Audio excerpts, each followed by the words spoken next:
দক্ষিণ চব্বিশ পরগনার ডায়মন্ড হারবার জেলা পুলিশের উদ্যোগে বড় সাফল্য। উত্তর চব্বিশ পরগনা স্বরূপনগরের বাসিন্দা ফারুক মণ্ডলের অভিযোগের ভিত্তিতে দক্ষিণ চব্বিশ পরগনার উস্তি থানার পুলিশ তদন্তে নেমে একাধিক জাল ভিসা সহ 3 জনকে গ্রেফতার করা হয়। অভিযুক্ত 3 জন ব্যক্তির নাম গোলাম মুস্তাফা শেখ, রমিজ উদ্দিন শেখ এবং আসিফ শেখ। এরা সকলেই উস্তি থানার রাজারহাট মোল্লাপাড়া থেকে গত 25শে জানুয়ারি গোলাম মুস্তাফা শেখ এবং আরও ওই 2 জন সহকর্মীকে 27শে জানুয়ারি গ্রেফতার করা হয় এবং তাদেরকে পুলিশ রিমান্ডে নেওয়া হয়। জিজ্ঞাসাবাদের পর চাঞ্চল্যকর তথ্য উঠে আসে পুলিশের সামনে, যেখানে লক্ষ লক্ষ টাকা জালিয়াতি এবং অসংখ্য জাল ভিসা উদ্ধার করেন দক্ষিণ চব্বিশ পরগনা জেলা পুলিশ। এই জালিয়াতি চক্রে শুধু এই 3 জন পান্ডা নয়, এর সঙ্গে একটি বড় র্যাকেট জড়িত। পাশাপাশি অ্যাডিশনাল সুপার জানান যে প্রতিটি ভিসার জন্য 2 লক্ষ থেকে 3 লক্ষ করে নেওয়া হতো। এই জালিয়াতি ভিসার জন্য পুলিশের অনুমান প্রায় 22 জনের কাছ থেকে এই টাকা তোলা হয়। পাশাপাশি এরকম আরও শতাধিক ব্যক্তির কাছ থেকেও এই টাকা তোলা হয়েছে বলে তদন্তে উঠে আসে। এই ভুয়ো জালিয়াতি ভিসা চক্রে পুলিশ তদন্তে নেমে প্রায় শতাধিক পাসপোর্ট উদ্ধার করে, এমনটাই অনুমান পুলিশের। এক প্রেস বিবৃতিতে ডায়মন্ড হারবার অ্যাডিশনাল এসপি শ্রী সন্দীপ ঘোড়াই জানান যে সমস্ত লেনদেন করা হতো সেগুলি সমস্তই নগদ টাকা এবং ব্যাংকের মাধ্যমে করা হয়েছে। অস্ট্রেলিয়া সহ বিভিন্ন দেশের বেকার যুবকদের চাকরির প্রলোভন দিয়েই দীর্ঘদিন ধরে এই জেলাতে ব্যবসা চালিয়ে যাচ্ছে সমস্ত মানুষের চোখে ধুলো দিয়ে। পুলিশ তদন্ত করছে আগামী দিনে আর যারা জড়িত আছে এই চক্রের সঙ্গে তাদের প্রত্যেককেই ধরার চেষ্টা করবে, এমনটাই আশাবাদী ডায়মন্ড হারবার জেলা পুলিশ। বিএনএস এর ধারায় পুলিশের পক্ষ থেকে মামলা রিজু করা হয়েছে। যে সকল বৈধ পাসপোর্টগুলি উদ্ধার করা হয়েছে সেগুলিকে আইনের প্রক্রিয়ায় সম্পন্ন করেই তাদের হাতে তুলে দেওয়া হবে। ঘটনাটি হলো আমাদের কাছে এই মাসের 17 তারিখে ফারুক মণ্ডল বলে এক ব্যক্তি, যার বাড়ি হচ্ছে স্বরূপনগর থানার সারাপুল গ্রামে, ওনার কাছ থেকে আমাদের উস্তি থানাতে একটা কমপ্লেন আসে যে কিছু ব্যক্তি যারা আছেন, গোলাম মোস্তফা, রামিনুজ্দিন শেখ, আফ্রিদি শেখ, এরা প্রত্যেকের বাড়ি রাজারহাট মোল্লাপাড়া সিরাকল। এরা কি করেছে, কিছু লোকজনের কাছ থেকে তাদেরকে নিউজিল্যান্ডে চাকরি পাইয়ে দেওয়ার নাম করে তাদের কাছ থেকে পাসপোর্টগুলোকে নিয়ে রাখে এবং সাথে সাথে প্রত্যেকের কাছ থেকে তারা কিছু লাখ টাকা, অনেক টাকা তাদের কাছ থেকে নেয়। এবং এটা নেওয়ার পরে তারপর কিছুদিন পরে তারা যখন ভিসাটা পেয়ে থাকে, তখন ওরা জানতে পারে যে ভিসাটা পেয়েছে সেগুলো প্রত্যেকটাই ফেক ভিসা। তো আমরা এই কমপ্লেনের ভিত্তিতে আমরা একটা উস্তি থানায় কেস রেজিস্টার করি অ্যাপ্রোপ্রিয়েট সেকশন অফ বিএনএস, তার সাথে সাথে ইমিগ্রেশন অ্যাক্ট এবং পাসপোর্ট অ্যাক্টের অধীনে। সেই কেসে তদন্ত করে আমাদের উস্তি থানার পুলিশ, এবং তদন্ত করে আমরা 25 তারিখে একজন এফআইআর কে অ্যারেস্ট করি, তার নাম হচ্ছে গোলাম মোস্তফা শেখ, এবং তাকে আমরা 7 দিনের পুলিশ রিমান্ডে নিয়ে থাকি। এবং তারপরে 27 তারিখে আরো 2 জনকে আমরা সোনা অ্যারেস্ট করি, রামিনুজ্দিন শেখ এবং আফ্রিদি শেখ।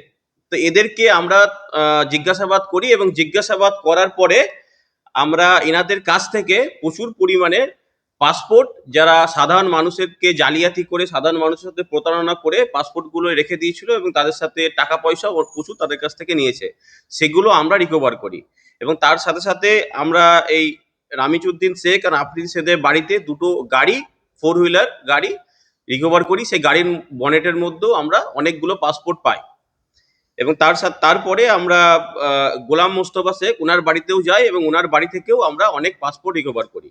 তো পুরো ঘটনাটা তদন্ত করছি। তদন্ত করে আমরা জানতে পারি যে আরো কিছু লোক আছে যারা রাজারহাট মোল্লাপাড়া উস্তি থানাতে আছে, যেমন কালাম উদ্দিন শেখ, কবির উদ্দিন শেখ, মুর্শিদ শেখ। এরা এই চক্রের সাথে এরা চালাচ্ছে, যেখানে সাধারণ মানুষকে প্রতারণা করছে ভুয়ো পাসপোর্ট, ভুয়ো ভিসা সেটাকে দিয়ে। কতগুলি পাসপোর্ট রিকভারি হয়েছে? আমরা পাসপোর্ট রিকভারি এই যে কেসটাতে এখনো পর্যন্ত আমরা প্রায় 22টা মতো পাসপোর্ট রিকভারি করেছি টোটাল। এবং তাছাড়া পুরনো একটা আমাদের কেস হয়েছে সেম মোডাস অপারেন্ডি, সেম কেসে, সেখানে 100টার উপরে পাসপোর্ট আমরা রিকভারি করেছি। এই পাসপোর্টগুলো বৈধ পাসপোর্ট, বিভিন্ন লোকের বৈধ পাসপোর্ট, সেইগুলোকে নিয়ে রেখে দিয়েছেন এবং নিয়ে রেখে দিয়ে তাদের কাছ থেকে টাকা আদায় করেছেন। কিন্তু যে ভিসাটা এনারা প্রদান করছেন সেই ভিসাটা ফেক ভিসা। যে টাকাটা নেওয়া হয়েছিল সেই টাকা কি রিকভারি হয়েছে? তা আমরা পুরো ঘটনাটা তদন্ত করছি এবং এটা ফাইন্যান্সিয়াল ইনভেস্টিগেশন করছি, পুরোটা ইনভেস্টিগেশন হবে। এবং যত টোটাল অ্যামাউন্ট এখনো পর্যন্ত আমরা ক্যালকুলেট করছি, প্রত্যেকের কাছ থেকেই প্রায় পার হেড 2 থেকে 3 লাখ টাকা করে নিয়েছেন এই ভিসা দেওয়ার নাম করে। তবে মূলত যে পাসপোর্ট গুলো আপনারা রিকভারি করেছেন, যে পাসপোর্ট গুলো মানে যারা ব্যক্তি তাদেরকে এখানকার স্থানীয় ব্যক্তি না বাইরের ব্যক্তি? কিছু স্থানীয় আছে, কিছু বাইরেও আছে, সমস্ত রকমের লোকজন আছে। মেজরিটি যে পাসপোর্টে তারা স্থানীয় ব্যক্তি আছে। যারা এই পাসপোর্ট সংক্রান্ত যারা দিয়েছে বাইরের ভিসার জন্য টাকাটা, সেই অর্থটা কি ব্যাংকের মাধ্যমে প্রদান করেছেন না নগদ প্রদান করেছেন? কেউ নগদ প্রদান করেছেন, কেউ কিছুটা ব্যাংকিং ট্রানজাকশন করেছেন। পুরোটা আমরা ইনভেস্টিগেট করছি। সেক্ষেত্রে কি আপনারা ব্যাংক থেকে কোনো ডকুমেন্ট করেছেন যে ওনার নামে যে ব্যক্তিদের নামে যে টাকা? এটা ইনভেস্টিগেশন হচ্ছে, ওটা আমরা ইনভেস্টিগেশন করছি, ফাইন্যান্সিয়াল ইনভেস্টিগেশন এটাতে করছি আমরা। স্বরূপনগরের ব্যক্তি ফার্স্ট কমপ্লেন্টটা করে। স্বরূপনগরের ব্যক্তি থানা সারাপুল গ্রামে ফারুক মণ্ডল, উনি ফার্স্ট কমপ্লেনটা করেন এবং পুরোটা তদন্ত করে আমরা অনেক লোকজনের সাথে লিঙ্ক এটা পাই এবং বাকিদেরকে আমরা কেসে ট্যাগ করছি। মানে ভিন রাজ্যের ভিন জেলার একজনই, আর বাকি সবই হচ্ছে এখানকার। হ্যাঁ, বাকি সবই এখানকার। মোস্ট অফ যারা যুক্ত আছে তারা হচ্ছে রাজারহাট, মোল্লাপাড়া, সিরাকল। একটা জায়গা। হ্যাঁ, একটা জায়গা থেকে মোটামুটি র্যাকেটটা চালাচ্ছে। টোটাল অ্যারেস্ট 3 জন। এখনো পর্যন্ত আমরা 3 জনকে অ্যারেস্ট করেছি, ফার্দার ইনভেস্টিগেশন হচ্ছে। সাসপেক্ট কত বলছেন? আমরা আরো সাসপেক্ট আমরা পেয়েছি, প্রায় 6-7 জন সাসপেক্ট আমরা এলাকাতে পেয়েছি যারা এই চক্রের সাথে যুক্ত। তাদের বিরুদ্ধে আমরা আইনত ব্যবস্থা নিচ্ছি। কি ধরনের কাজের প্রতিশ্রুতি দেওয়া হয়েছে?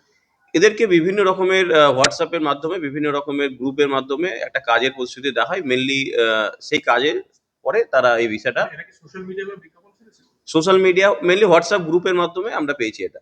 ওনারা হোয়াটসঅ্যাপ গ্রুপের মাধ্যমে লোকজনকে এটা ছড়াতো, স্প্রেড করতো।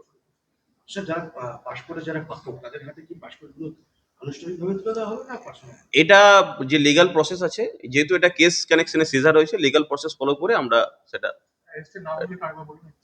3 জনকে অ্যারেস্ট করেছি। একজন হচ্ছেন গোলাম মোস্তফা শেখ, হ্যাঁ, সেকেন্ড হচ্ছে উদ্দিন শেখ এবং আফ্রিদি শেখ।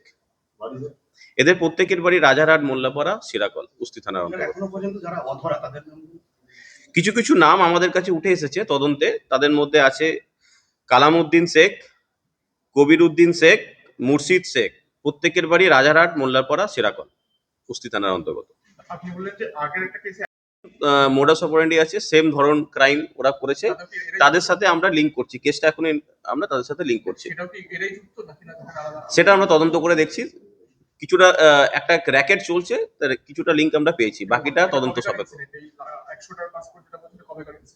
এটা প্রায় 7-8 মাস আগেকার একটা কেস আছে, তখনকার ইনসিডেন্ট। মানে প্রেজেন্ট হচ্ছে 22টা। হ্যাঁ, প্রেজেন্ট হচ্ছে আমরা 22টা সিজ করেছি। দক্ষিণ 24 পরগনা থেকে কৌশিক ঘোষের রিপোর্ট, চেতনা বার্তা, জেগে থাকে, জাগিয়ে রাখে।